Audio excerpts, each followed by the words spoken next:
الرحمن الرحیم۔ آج کی گفتگو کا مرکز و محور اسی پاک معظمہ کی ذات ہوگی جسے خدا نے قرآن میں لیلۃ القدر کہہ کے یاد کیا، جس کے بارے میں عقل انسانی عاجز ہے، جس کے بارے میں شعور بشر، جس کی معرفت کے کسی ایک پہلو کو بھی نہ چھو سکا، اسے شہزادی کہتے ہیں۔ اپنے اپنے عرفان کی ایک ایک سجدہ دہلیز عصمت پہ کرتے ہیں، پھر جو خیرات ملے اسے معظمہ کی دی ہوئی بھیک سمجھ کے وصول کرتے ہیں۔ اس پاک شہزادی کا تعارف کتابوں میں لکھا جائے یا تقریر میں کروایا جائے تو اس بی بی کا تعارف رشتوں کے حوالے سے کروایا جاتا ہے۔ مثلا جب بھی اس بی بی کا تعارف پڑھا جائے گا تو تعارف پڑھنے والا کہے گا یہ وہ معظمہ ہے جو نبی کی بیٹی ہے۔ دوسرا تعارف یہ کروایا جائے گا یہ وہ عزت والی بی بی ہے جو امیر المومنین کی زوجہ ہے۔ تیسرا تعارف یہ کروایا جائے گا کہ یہ وہ شہزادی ہے جو حسنین جیسے کریمین کی ماں ہے، یعنی کہ اس بی بی کا تعارف نبوت کی وجہ سے کروایا گیا یا امامت کی وجہ سے کروایا گیا، نسبتوں سے کروایا گیا، حوالوں سے کروایا گیا، رشتوں سے کروایا گیا۔ آپ میرے طرز تکلم سے واقف ہوں، میں آپ کے معیار سماعت سے واقف ہوں، اجنبیت ہمارے درمیان ہے کوئی نہیں، ہمیشہ آپ کے سامنے نئی چیزیں، نئی جہتیں آپ کے سامنے رکھتا ہوں۔ پہلا تقریر کا مشکل جملہ کہنے لگا ہوں، اس معظمہ کو اپنی عزت بیان کروانے کے لیے کسی بھی رشتے کی ضرورت نہیں۔ مشکل بات میں نے گفتگو کا آغاز ہی مشکل بات سے کیا ہے، انتہائی مشکل بات سے میں نے گفتگو کا آغاز کیا۔ اس بی بی کو اپنی عزت بیان کروانے کے لیے، معاشرے میں اپنی قدر و منزلت بیان کروانے کے لیے اس بی بی کو رشتوں کی ضرورت نہیں، ضرورت ہی نہیں کہ نبوت سے جوڑا جائے تو پھر عزت بنے گی، امامت سے منسوب کیا جائے تو پھر عزت بنے گی۔ جن بندوں کے چہرے پہ پریشانی آ گئی ہے میں انہیں زیادہ دیر انتظار نہیں کرواتا، میں دلیل عرض سے زیادہ وزنی دے دیتا ہوں۔ اس بی بی کو رشتوں کی ضرورت اس لیے نہیں ہے کہ جب یہ چادر کے نیچے اکٹھے ہوئے تھے اور فرشتوں نے پوچھا تھا وَمَن تحت الْكِسَاء، یہ چادر کے نیچے کون ہے، تو خدا نے یہ نہیں کہا تھا کہ نبی کی بیٹی ہے، علی کی زوجہ ہے، حسین کی ماں ہے۔ خدا نے کہا تھا ہم فاطمہ تو وَأَبُوهَا وَبَالُهَا وَبَنُوهَا، یہ زہرا ہے، یہ زہرا کا باپ ہے، یہ زہرا ہے، یہ زہرا کا شوہر ہے، یہ زہرا ہے، یہ زہرا کے بیٹے ہیں۔ خدا نے سیدہ سے تعارف کروا کے زمانے کو بتایا تھا کہ زہرا کو رشتوں کی ضرورت نہیں، رشتوں کو زہرا کی ضرورت۔ بسم اللہ سب، سیدہ کو رشتوں کی ضرورت نہیں، رشتوں کو سیدہ کی ضرورت۔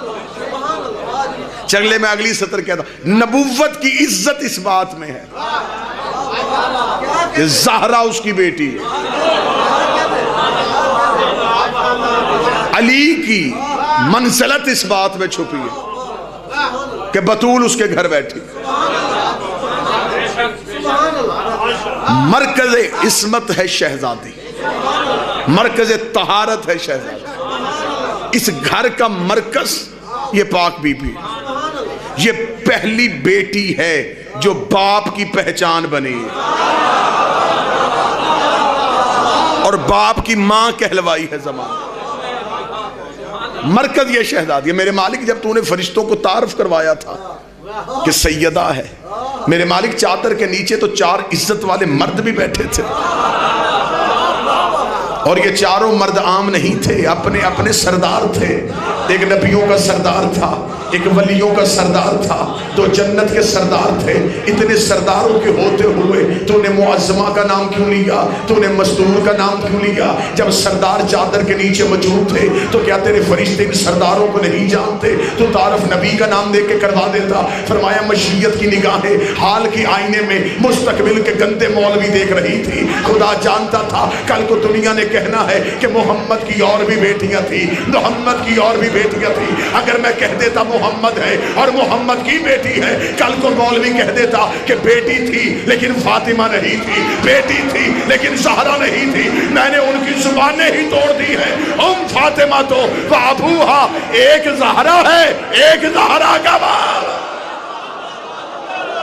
تعارف ہی بسم اللہ سے تعارف ہی شہزادی کی وجہ سے.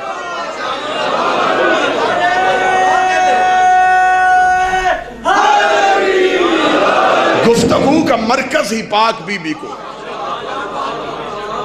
سرنامہ گفتگو ہی معظمہ کو ٹھہرایا گیا، مرکز سیدہ. خدا نے کہا دوسری وجہ یہ تھی، آج ہو رہا ہے اہل بیت کا تعارف. بسم اللہ سے حوالہ زہرا ضروری تھی، اس لیے کہ اگر حوالہ میں نبی کا دے دیتا پھر نبی کا ہر رشتہ دار اہل بیت میں آ جاتا. جو چپ بیٹھے میرا خیال پریشان ہو گئے. نبی کا ہر رشتہ دار اہل بیت میں آ جاتا تو پھر درود میں آ جاتا، اگر درود میں آ جاتا تو پھر نماز میں آ جاتا. خدا نے کم از کم ایسے لوگوں کو تو نماز میں نہیں آنا چاہیے جن کا نام لینے سے وضو ٹوٹ جاتا ہو. ان کے نام سے نماز کیسے قائم ہو سکتی ہے؟ خدا نے کہا میں زہرا کا نام لے کے دنیا کو بتا رہا ہوں، اہل بیت محمد کے رشتہ داروں کا نہیں، زہرا کے رشتہ داروں کا. بسم اللہ سرکار. اہل بیت شہزادی کے رشتہ دار. لے اب ہمارا بالکل کھلم کھلا چیلنج ہے، جسے اہل بیت میں شامل کرنا چاہو کوئی اعتراض نہیں، درود میں لانا چاہو کوئی اعتراض، رشتہ داری زہرا سے ثابت ہو، سیدہ سے رشتہ داری ثابت. نبیوں کی مائیں زہرا سے مقابلہ نہیں کرتی تو بے اولاد مائیں زہرا سے کیسے مقابلہ کر؟ رشتہ داری سیدہ سے ثابت. اور میں منت کر کے کہوں گا، میں نے پورے جمادی ثانی میں جہاں جہاں شہزادی کا ذکر کیا میں نے قوم کے سامنے گزارش کی، شیعہ ہو اپنے گھروں سے حدیث قصہ کو نہ جانے دینا، حدیث قصہ کو اپنے گھروں سے نہ جانے دینا، حدیث قصہ کو اپنے گھروں میں رکھنا. جس گھر میں حدیث قصہ ہو وہاں مصیبتیں نہیں آتی.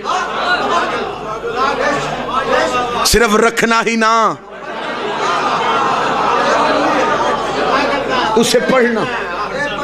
بیٹیوں والے بیٹھے ہو، مالک بیٹیوں کے نصیب نیک کرے. بیٹیوں کو حدیث قصہ زبانی یاد کرواؤ، زبانی یاد کرواؤ بیٹیوں، کیونکہ ہمارے معاشرے میں ایک المیہ یہ بھی پایا جاتا ہے، بیٹوں کو اچھی تعلیم دلواؤ. بیٹی کی تعلیم بے شک اچھی نہ بھی ہو کیونکہ اس نے دوسرے گھر جانا ہے. جب گھر میں بیٹی پالو تو یہ سوچ کے پالو بیٹی نہیں پل رہی، ایک نسل پل رہی. بیٹی کی تربیت اچھی کرو، حدیث قصہ زبانی یاد کرو. یہ حدیث قصہ قصہ نہیں، کہانی نہیں، 14 کے رازوں میں سے ایک راز ہے. میرپور میں حدیث قصہ کے اب راز سناؤں گا تمہیں. حدیث قصہ کا راز کیا کیا؟ حدیث قصہ کو اپنے گھروں سے نہ جانے دیں. بلکہ اب کچھ شیعہ دوستوں نے یہ بھی مہربانی کی، علمی مہربانی کی، انہوں نے گھروں سے حدیث قصہ کے بجائے دعائے کمیل رکھوا دی. جن مسجدوں میں جن محفلوں میں حدیث قصہ پڑھی جاتی تھی وہاں کا دعائے کمیل پڑھی جائے. کیوں؟ حدیث قصہ کی سند معتبر نہیں. میں اس بندے کو مشکوک سمجھتا ہوں جو حدیث قصہ کو مشکوک سمجھتا ہے.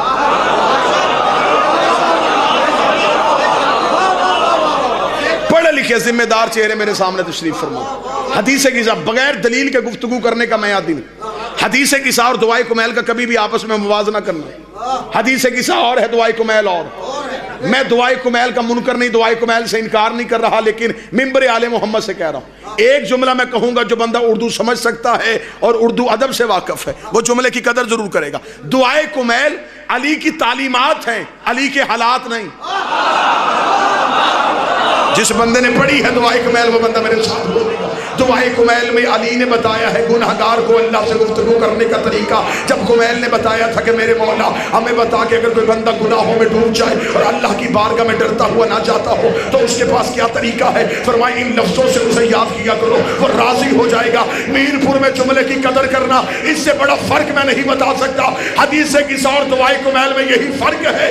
دعائے کمیل میں علی نے بتایا ہے کہ اللہ سے گفتگو کیسے کرنی ہے, حدیث قصہ میں اللہ نے بتایا ہے کہ پنجتن سے گفتگو کیسے. دعائے کمیل میں علی,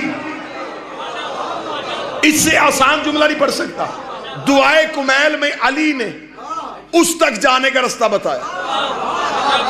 حدیث قصہ میں اس نے ان تک آنے کا رستہ بتایا. جو بندہ دعائے کمیل کا ترجمہ بھی پڑھا ہوا ہے, حدیث قصہ کا ترجمہ بھی پڑھا ہوا ہے, اگلے جملے میں میرا یقین ہے وہ بندہ زبان پہ ضرور لسان اللہ کے اگر اختیار میں ہوئی تو ضرور حرکت دے گا. دعائے کمیل میں اور حدیث قصہ کا آپس میں موازنہ نہ کرنا. دعائے کمیل میں بندہ اللہ کی منتیں کرتا ہے, میرے گناہ بخش دے, میری غلطیاں معاف کر دے, مجھ پہ عذاب نہ کرنا, مجھے قبر کی عذاب سے بچا لینا. دعائے کمیل میں منتیں کر رہا ہے. حدیث قصہ میں اللہ وعدہ کر رہا ہے جو آ گیا وہ بچ بھی گیا ہے, رحمت بھی پا گیا ہے, مغفرت بھی لے گیا. حدیث کی صاحب اب یہ اپنے اپنے نصیب کی بات ہے کہ آپ کو منتوں پہ یقین یا توحید کے وعدے پہ یقین. حدیث کی صاحب کے راز پڑھنے لگا ہوں, بالکل نیا موضوع. ممبر آل محمد سے پہلی دفعہ اس نوکر نے اس موضوع کو پڑھا. حدیث قصہ کے راز کیا, قصہ نہیں, کہانی نہیں, راز ہے حدیث قصہ. اس لیے معصوم نے کہا بے اولاد بھی پڑھے اولاد, مقروض پڑھے مال, بیمار پڑھے شفا, ہر مرض کا علاج حدیث قصہ. راز روایت کس نے کی؟ جناب جابر بن عبداللہ الانصاری, وہ صحابی جس نے 5 اماموں کی خدمت کی. اور مذہب آل محمد میں جھوٹا راوی نہیں ہوتا. ہمارا سلسلہ روایت بھی بڑا مستند ہوتا ہے. ہم علم الرجال میں بھی اسے مانتے ہیں جو مضبوط. جابر نے خود شہزادی سے سنا. اب جو حدیث قصہ پڑھتے ہیں ایک دفعہ نہیں لاکھوں دفعہ آپ نے پڑھی. شروع کہاں سے ہوئی؟ شہزادی کہتی ایک دن نبی میرے گھر آئے, قال انی اجد فی بدنی ضعفا, اور نبی نے آ کے کہا زہرا میں ضعف محسوس کر رہا ہوں, یہاں پہ اگر آپ یہ سمجھے تو میں یہی اصلاح کروں. معاذ اللہ ثم معاذ اللہ, نبی نے یہ نہیں کہا کہ میں جسم میں بیماری کی وجہ سے کمزوری محسوس کر رہا ہوں, بڑھاپے کی وجہ سے کمزوری محسوس کر رہا ہوں, کیونکہ مذہب آل محمد میں نبی بیمار نہیں ہوتا.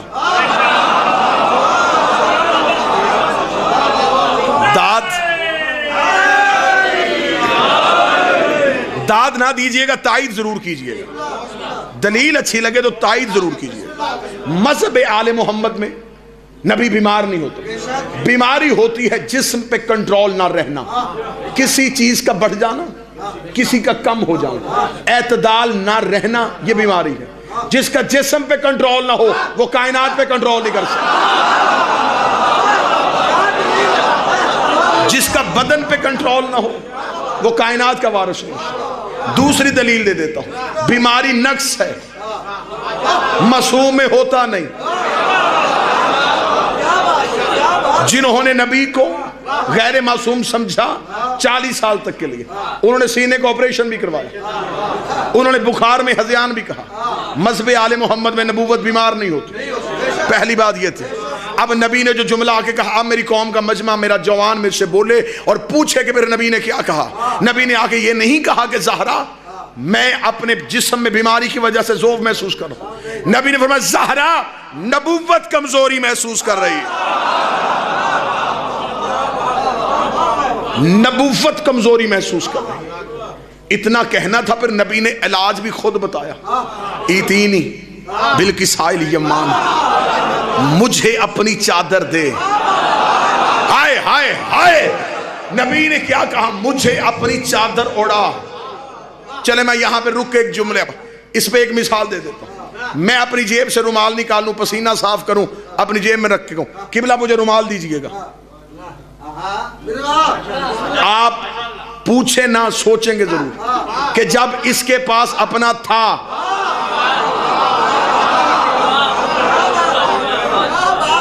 اس نے مانگا کیوں؟ جس بندے نے چپ رہا اسے مثال بھی نہ سمجھا سکی. میں بات کھول کے کر دیتا ہوں. کملی والے نے کہا زہرا مجھے چادر دے. اب بھی ہاتھ نہ اٹھے تو تیری اپنی مرضی ہے. جس کے بدن میں 2 چادریں موجود تھی, جس کے پاس عبا بھی تھی, جس کے پاس امامہ بھی تھا, 2 چادروں کے ہوتے ہوئے نبوت کہہ رہی ہے زہرا مجھے اپنی چادر دے دے. بی بی نے چادر تطہیر کا پلو اٹھایا, پوری نبوت کو چادر تطہیر میں لیا. نبی نے کہا اب میں سکون محسوس کر رہا ہوں, اب میں سکون محسوس کر رہا ہوں. جس کی چادر نبوت کو شفا دے دے اسے شریعت میں زہرا کہتے ہیں. جس کی چادر میں نبی آ کے پرسکون ہو اسے زہرا کہتے ہیں. متوجہ سرکار, پڑھی جائے حدیث کے ساتھ. سیدہ نے چادر کے نیچے بابے کو لیا, رسول آگے چادر کے نیچے. تھوڑی دیر بعد ایک شہزادہ صحن عصمت میں آیا. حدیث کے ساتھ پڑھ رہا ہوں سرکار. اس شہزادے نے صحن میں آتے ہی سونگا, ڈھونڈا, پہلے سونگا پھر ڈھونڈا, پھر جہاں ماں بیٹھی تھی ہاتھ جوڑے, سلام کر کے کہا انی اشم اندک راحۃ طیبہ کأنہا راحۃ جدی رسول اللہ.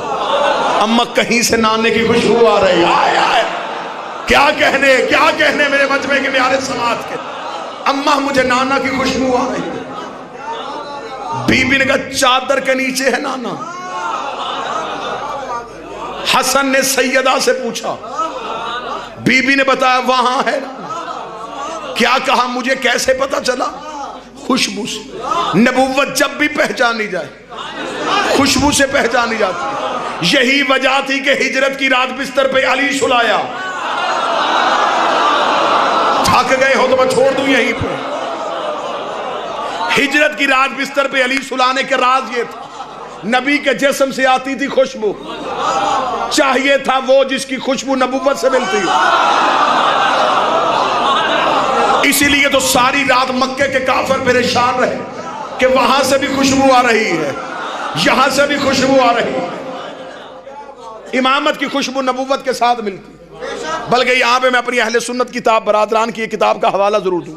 اس کتابوں میں ابو الفدا میں اور الامام والسیاسہ, اس کے علاوہ بہت سی کتابوں میں شبلی نعمانی, ابن خلدون, جلال الدین سیوطی سب نے لکھا کہ رسول کے ظاہری طور پہ دنیا سے جانے کے بعد رسول اور مولا علی کے حقیقی چچا حضرت عباس ابن عبد المطلب یہ مولا علی کے گھر آئے. انہوں نے مولا علی کے گھر آ کے کہا اے علی تیرے گھر میں نبی کے تبرکات پڑھیں. رسالت مآب کا امامہ, ابا, یہ ساری چیزیں جو رسالت مآب زیب تن کرتے تھے وہ آپ کے گھر پڑی. اے علی میں ہوں گھر کا بڑا, خاندان کا بزرگ, جب تک میں زندہ ہوں یہ چیزیں میرے گھر میں, زیارت کے لیے لوگ میرے گھر ہیں. جب میں دنیا سے چلا جاؤں پھر یہ تبرکات کے وارث آپ.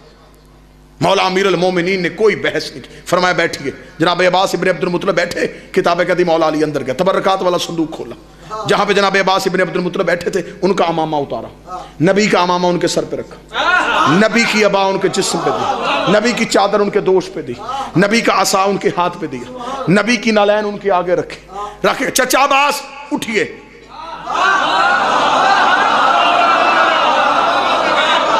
کتابیں کہتی ہے جناب عباس ابن عبد المطلب نے ضعیفی میں جوانی کا زور لگایا.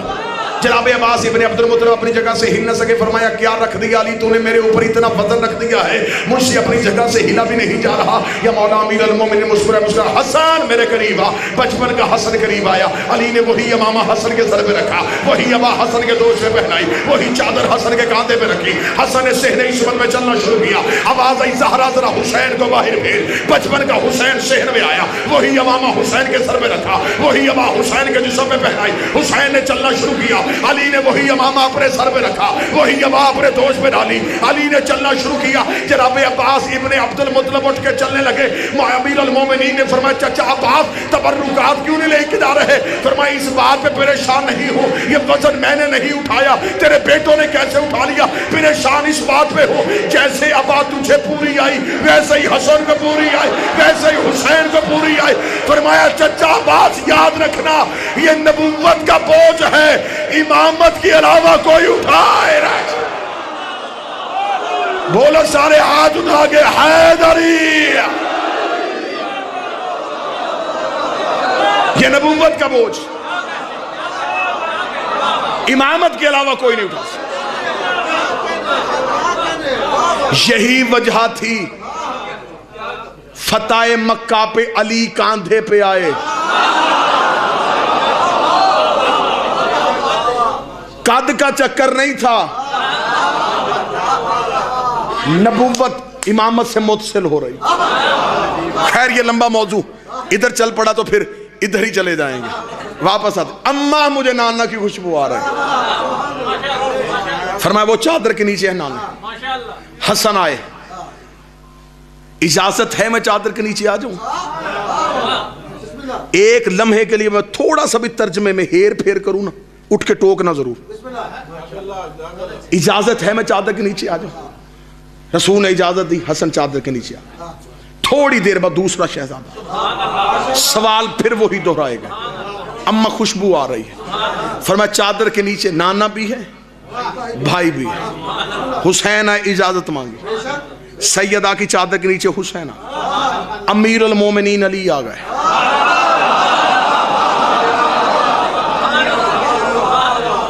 اب حدیث قصہ سننے کے بعد, آج کے بعد جب بھی حدیث قصہ پڑھو, نوکر کے حق میں دعا ضرور کر دینا. امیر المومنین نے آ کے کہا زہرا مجھے اپنے ابن ام کی خوشبو آ رہی ہے. فرمایا صرف اکیلے نہیں, بیٹوں کے ساتھ. چادر کے نیچے ہے رسول. علی آئے, اجازت مانگی, چادر کے نیچے آ گئے. پڑھ دی یہاں تک حدیث قصہ میں نے. رکھ اب سر پہ مولوی کے قرآن, اس سے پوچھ یہ جو تینوں آئی یہ کون تھے؟ یہ امام تھے. علی امام ہیں, حسن امام ہیں, حسین امام ہیں. تینوں نے صحن میں آ کے سیدہ سے پوچھا نانا کہاں ہے؟ بی بی نے بتایا وہاں ہے.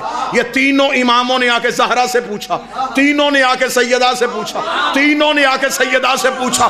امام کہتے ہیں رستہ دکھانے والے کو, امام کہتے ہیں ہاتھی کو جو امت کو رستہ دکھائے اسے امام کہتے ہیں, جو تین اماموں کو رستہ دکھائے اسے فاطمہ کہتے ہیں. جو تین اماموں, بسم اللہ سرکار, جو امت کو نبوت تک پہنچائیں اسے امام کہتے ہیں, جو امام کو نبوت تک پہنچائیں اسے سیدہ کہتے ہیں. پھر اگلا راز سنیے گا, تینوں نے اجازت مانگی. اب یہاں پہ میں بالکل دیر نہیں کر رہا, نتیجے پہ نتیجہ آپ کے حوالے کر رہا ہوں. جس مولوی کے ساتھ تعلقات اچھے ہوں اس کے سر پہ قرآن رکھ کے پوچھنا حدیث قصہ میں یہی لکھا ہے.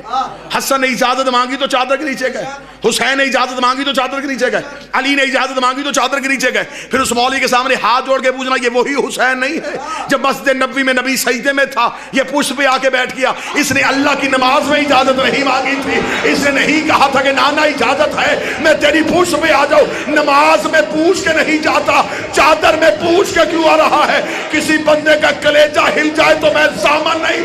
نماز میں نہ پوچھنا اور چادر زہرا میں پوچھنا اس بات کی دلیل ہے وہ اللہ کی نماز ہے, یہ اللہ کا حجاب ہے.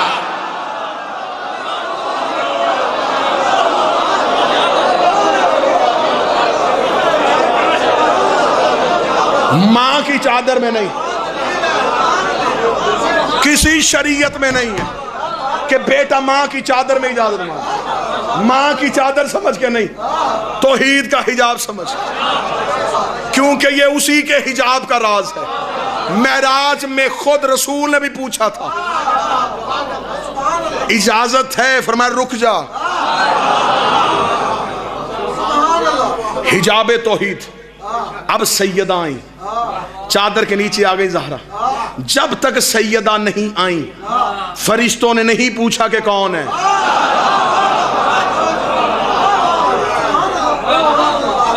اچھا یہ جو سوال پوچھا گیا نا ومن تحت الکساء، یہ سوال بڑا مشہور ہوا، لیکن یہ سوال ایک دفعہ نہیں ہوا، یہ سوال دہرایا گیا۔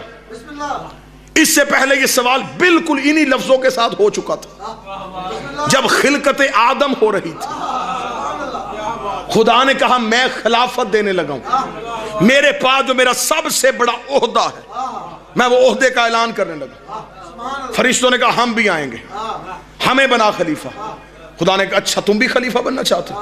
میں بھی خلیفہ بننا چاہتا ہوں۔ اچھا خلافت تم لینا چاہتے ہو؟ ملائکہ نے ہم لینا چاہتے ہیں۔ خدا نے کہا ٹھیک ہے میں خلافت دیتا ہوں، پہلے بتاؤ یہ کون ہے؟ دکھ ہوا مجھے اس بندے پہ جس نے 35-40 منٹ کی محنت کے بعد فرشتوں نے کیا پوچھا تھا؟ ومن تحت الکساء، چادر کے نیچے کون ہے؟ خدا نے کہا پہلے بتاؤ یہ کون ہے؟ اتنا کہنا فرشتے پیچھے ہٹ گئے۔ قالوا سبحانک لا علم لنا الا ما علمتنا انک انت العلیم الحکیم، پاک ہے تیری ذات، نہ تو نے کبھی بتائے، نہ کبھی ہم نے پوچھے، نہ تو نے کبھی سنائے، نہ ہم نے کبھی سنے۔ خدا نے کہا یا آدم انبئہم باسمائہم، آدم اب تو بتا یہ کون ہے؟ آدم نے سر اٹھا کے کہا انت المحمود ھذا محمد، انت الاعلی ھذا علی، انت محسن ھذا حسن۔ تو محمود ہے یہ محمد ہے، تو اعلی ہے یہ علی ہے، تو محسن ہے یہ حسن ہے، تو قدیم الاحسان ہے یہ حسین ہے۔ مجھے علم عباس کی عزت کی قسم اس میں زہرا کا آنا تھا۔ آدم جتنا جھک سکتا تھا جھکا، اور جھک کے کہتا یہ وہ ہے جس کا نام لینے کی مجھے اجازت نہیں ہے۔ ادھر آدم نے سر جھکایا، خدا نے فرشتوں سے کہا اب اسے سجدہ کرو، اب اسے سجدہ کرو، تاکہ میں دنیا کو بتاؤں جو زہرا کا حیا کرے وہ خلیفہ ہوتا ہے۔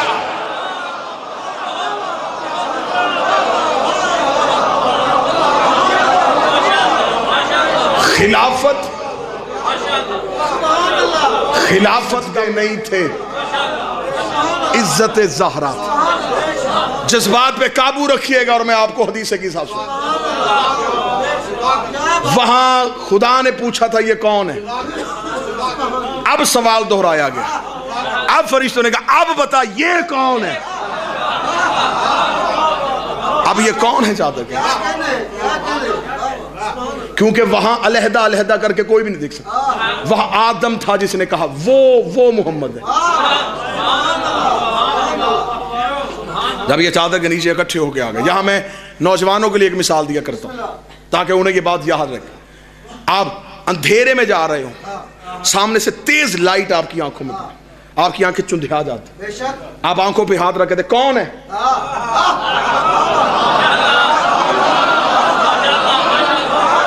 پنجتن چادر کے نیچے اکٹھے ہوئے نور عرش سے جا کے ٹکرایا۔ فرشتوں نے پوچھا کون ہے یہ؟ جن کا نور ہماری سمجھ میں ہے۔ جب پنجتن چادر کے نیچے آ گئے،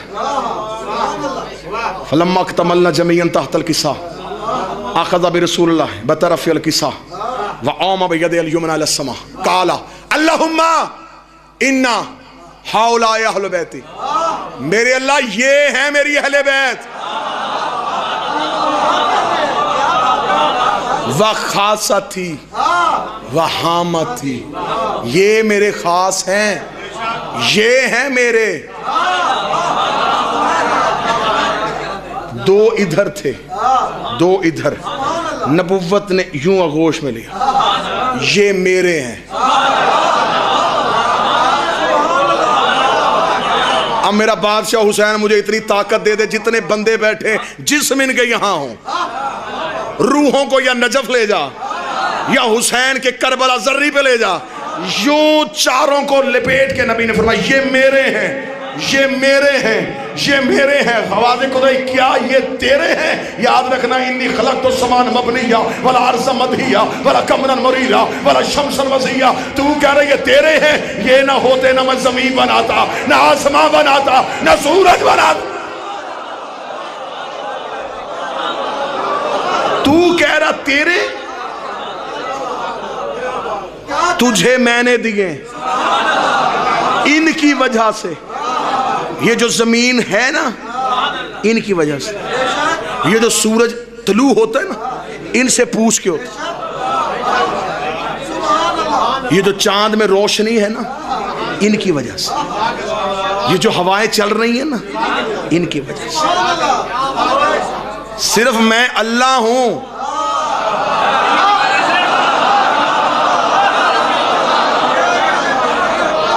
باقی سب یہ کر رہے ہیں، ان کی وجہ سے یہ میرے ہیں۔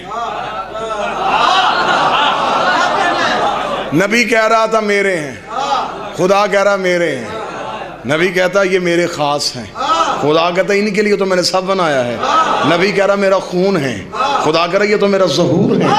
نبی اپنے کہہ رہا تھا، خدا اپنے کہہ رہا تھا۔ نبی نے کہا اچھا پھر یہ تیرے ہیں؟ ہاں میرے ہیں۔ نبی نے کہا پھر ٹھیک ہے، یہ ہیں، اٹھے میرے ہاتھ، میں دعا کروں گا تو وعدہ کرنا، میں دعا کروں گا تو وعدہ کرنا۔ خدا کی وعدہ کون سی دعا؟ اللہم وعلا من وعلا وعادا من عادا، اس سے دوستی کرنا جو ان سے دوستی رکھے، ان سے دشمنی کرنا جو ان سے دشمنی کرے۔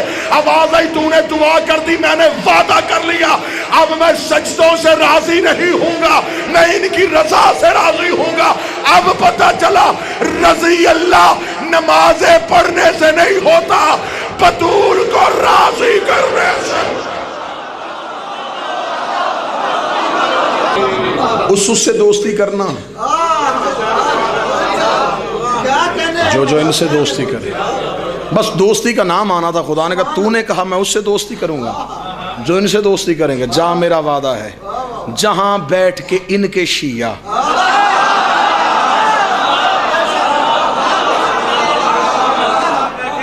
صرف یہ حدیث پڑھیں گے، میں وعدہ کرتا ہوں وہ پڑھتے رہیں گے، فرشتے طواف کرتے رہیں گے۔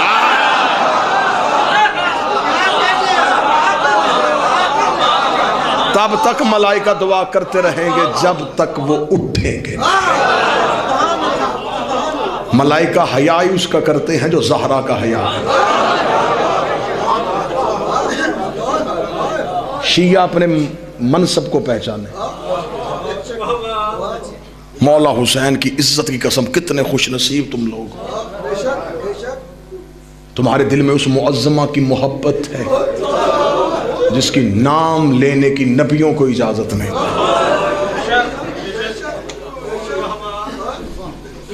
رو پڑی آنکھیں،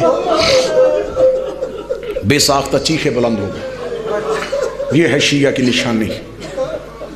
سنے فضیلت، یاد مصیبت آ جائے۔ مجھے بھائی نوید شاہ جی نے کہا ہے معظمہ کے دکھ سنانے، میں نے بڑی کوشش کی تھی، میں نے ان کی منت بھی کی تھی۔ میں غیر سید ہوں، عقیل بھائی سید ہیں، ان سے کہہ دیجئے گا کہ وہ پڑھ دیں بی بی کی شہادت۔ میں غیر سید ہوں، مجھ سے ویسے شہادت نہیں پڑھی جائے گی جو شہادت کتابوں میں لکھی ہے۔ میں دکھ پڑھ سکتا ہوں، میں مصیبتیں سنا سکتا ہوں۔ بے شک اتنا فضائل مدود نہیں ہو سکتا، بہت فضائل ہے، بے شک بے شک ہماری نظروں سے گزرا نہیں۔ بے شک ایسے، بے شک ایسے۔ مجھے اتنا بتا دو اس بی بی کو کچہری میں کیوں؟ مالک آپ کا سایہ قوم کے سر پر رکھے۔ آپ نے محبت کے ساتھ یہ جملہ کہہ دیا ہے، میں ڈر رہا تھا کہ کوئی مومن کسی کی دل کی دھڑکن بند نہ ہو جائے۔ اس سے بڑھ کے شیعہ قوم کے رونے کے لیے کیا جملہ چاہیے کہ سردار کی بیٹی 4 گھنٹے نوکر کے دربار میں چپ کر کے کھڑی ہو۔ بندہ شیعہ ماں نے اسے دور بلایا ہو، وہ بندہ ساری زندگی پیٹ پیٹ کے مر جائے، اس جملے کا حق ادا نہ ہو۔ سردار کی بیٹی نوکر کے دربار میں 4 گھنٹے تک چپ کر کے کھڑی ہے۔ بابا جی مجھے بی بی کی عزت کی قسم ہے، کربلا سے زیادہ دردناک ہے زہرا کی شہادت۔ ہاں 100 دفعہ مجھ سے علی اکبر سن لو، 100 دفعہ مجھ سے علی اصغر سن لو، 1000 دفعہ مجھ سے حسین کی شہادت سن لو، ان سب کی شہادت سے کہیں زیادہ دردناک ہے زہرا کی شہادت۔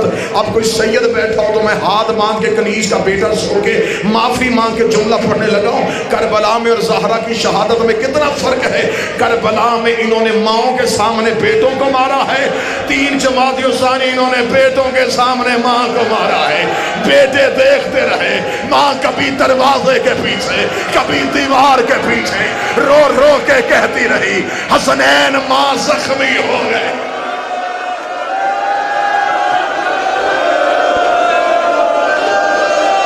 کتنا مارا انہوں نے محمد کی بیٹی کو, میں نہیں پڑھوں گا.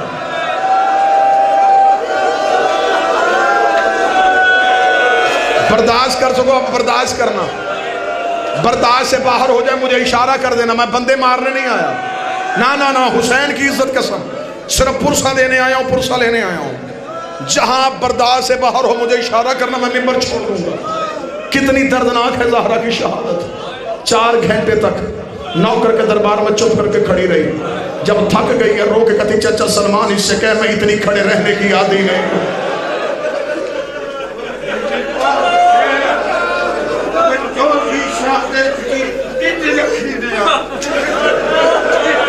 مجھے بزرگ مجبور کر رہے ہیں, میں بار بار ڈر رہا ہوں کہ مجھے وہ درد نہ پڑھنے پڑے. سید بیٹھے ہو مجھے معاف کر دینا, تمہیں صرف ذاکروں نے یہ سنایا ہے نا کہ دربار سے واپس آئی ہے تو سر کے بال سفید ہو گئے.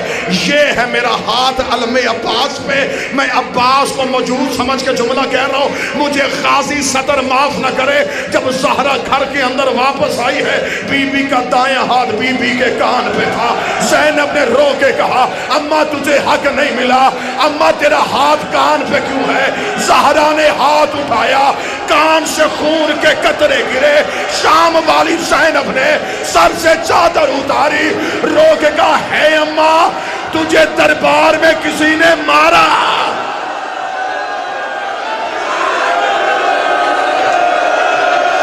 میں تو ڈر رہا تھا مر نہ جائے کوئی مومن. زخمی ہو کے آئی ہے محمد کی بیٹی.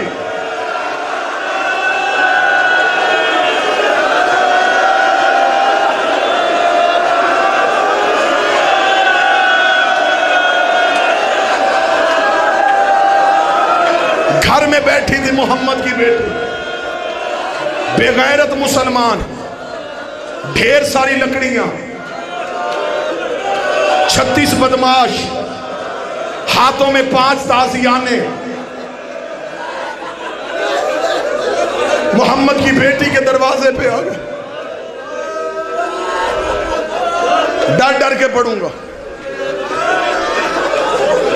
تمہیں ذاکرین نے سنایا کہ بی بی کا دروازہ جلا. میں نے اپنی ان آنکھوں سے نہ پڑھا ہو غازی مجھے حسین کے قاتلوں میں سے اٹھائے. اتنی بڑی بددعا میں ممبر پہ دے رہا ہوں. میں نے آنکھوں سے پڑھا, انہوں نے صرف محمد کی بیٹی کا دروازہ نہیں جلایا, ان بغیرتوں نے زہرا کی دیواریں گرائیں. یہ بیلچے لے کے چھت پہ چڑھ گئے, انہوں نے محمد کی بیٹی کی چھت گرا دی. بی بی کا چہرہ زخمی تھا, پہلو زخمی تھا, بی بی کا ہاتھ پہلو سے اٹھ گیا. بی بی نے اپنی چادر اٹھا کے کبھی زینب کو چھپائے کبھی کلثوم کو چھپائے, رو رو کے کہے زینب جیسے آج میں نے تجھے بچایا, شام غریبہ جب تیرے خیمے کو آگ لگ جائے سجاد کمر پہ اٹھانا جیسے میں نے یہ علی بچایا.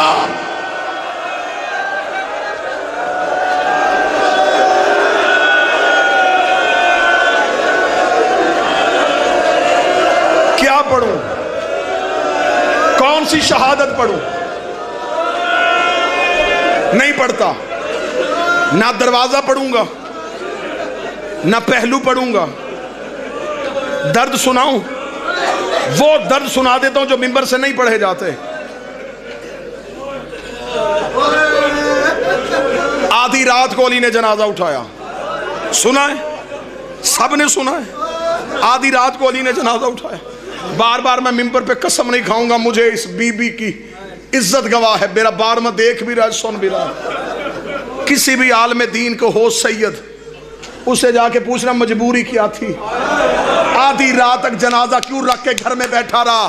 اب کوئی بندہ برداشت کرے اس کا اپنا مقدر ہے. علی نے 7 دفعہ جنازہ اٹھانے کی کوشش کی ہے. دروازے سے جنازہ لے کے علی واپس آ جاتا. مسلمان ٹولیاں بنا کے مدینے کے چوک میں کھڑے علی کا مذاق اڑاتے رہے تھے. دیکھ کے کہہ رہے تھے ہم نے تیری زوجہ کو مارا, ہم نے تیرا دروازہ چلایا, تو نے ہمارے بزرگوں کو مارا, ہم نے تیری عورتوں کو مارا. علی جنازہ لے کے واپس آ جاتا. علی کہتا حسین انہیں سونے دے, میں تیری ماں کا جنازہ.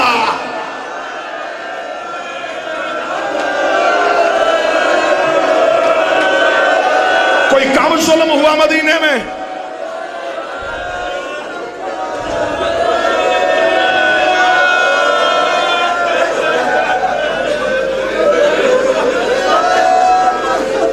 سانس لے لو.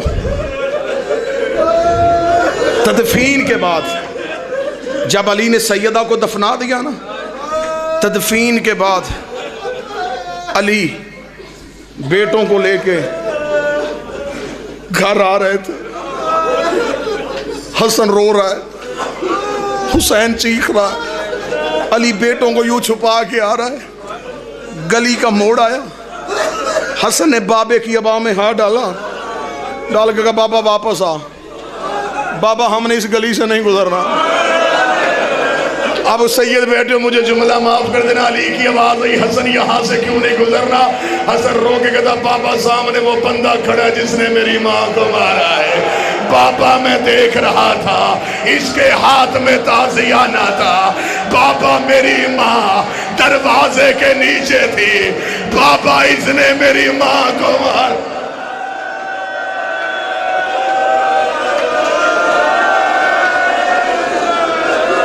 چھوڑ کے پڑھ رہا ہوں, میں صرف درد سنا رہا ہوں.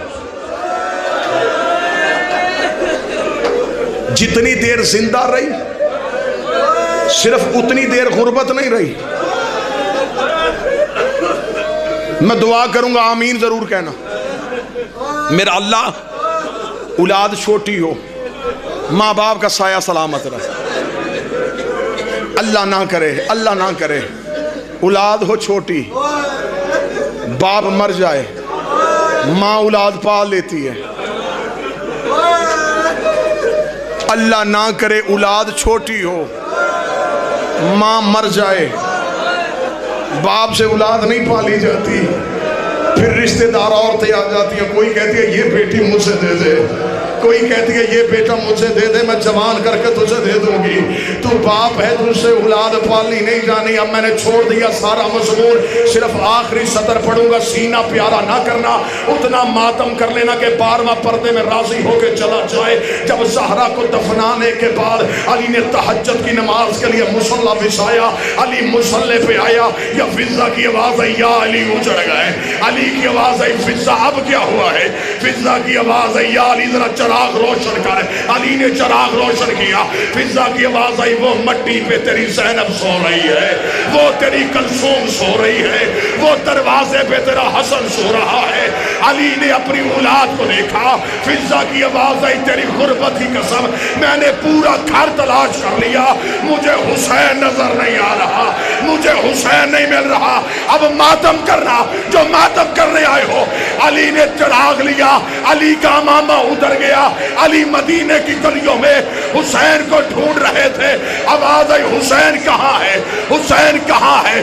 جب علی جنت البقیع میں پہنچے, حسین ماں کی قبر پہ منہ رکھ کے رو رو کے کہہ رہا تھا اماں مجھے نیند نہیں آ رہی, اماں گھر آ جا, اماں زینب ڈر گئی ہے, اماں تیری بیٹیاں چھوٹی ہیں, اماں تیرے حسین کو تیرے بغیر نہیں.